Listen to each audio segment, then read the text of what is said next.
Does Jesus Matter to Women? Part 2. Women in the Early Church. After his physical resurrection, Christ's followers assembled in house churches in which women were very prominent. Often they were not just worshippers, but also leaders. The Apostle Paul also ignored the ancient prejudices and discrimination that barred women from leadership. He worked alongside with several women and called them co-workers.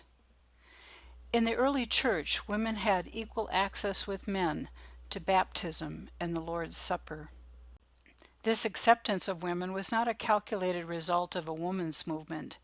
It was a natural result of Christ's work amongst all of God's children, of which women made up half. It was often the women who were more active in the early church than men. But as the church grew, there were some setbacks for women. Some of the early church leaders contradicted the spirit and actions of Jesus by reverting to former practices of the Greco-Roman world.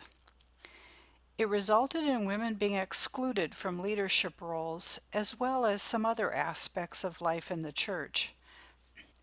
Even the great church father Augustine expressed belief that a woman in the image of God was inferior to men. But on the whole, the church has treated women far better than earlier societies. Before being baptized, she received the same training as men. She then partook freely in the Lord's Supper. She prayed and worshiped along with the men at the same service. With the reforms in the church came new freedoms outside the church. The practice of women wearing veils within the church eventually disappeared and soon spread to society as a whole. Around 374 AD, Emperor Valentinian repealed the 1,000-year-old law giving the pagan husband power of life and death over his wife and family. Women soon gained control of property, including the guardianship of their children. The practice of girls age 11 or 12 being sent away as child brides began to disappear as Christian women chose who they would marry. Husbands saw their wives as partners, spiritually and otherwise. When Jesus met the funeral procession of a young boy who had died, he showed compassion on his widowed mother, who now had no one. He raised the young boy to life. This was opposite to such practices as suttee in India, which burned widows alive at their husband's funeral. Jesus rebuked the Pharisees for taking financial advantage of widows.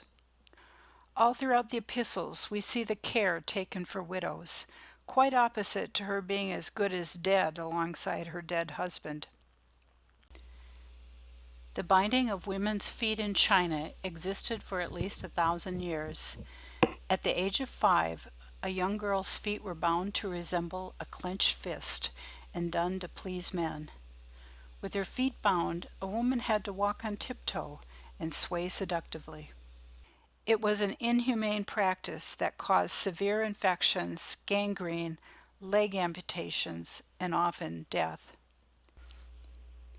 It was the influence of Christianity that finally led the Chinese government to outlaw this practice in 1912.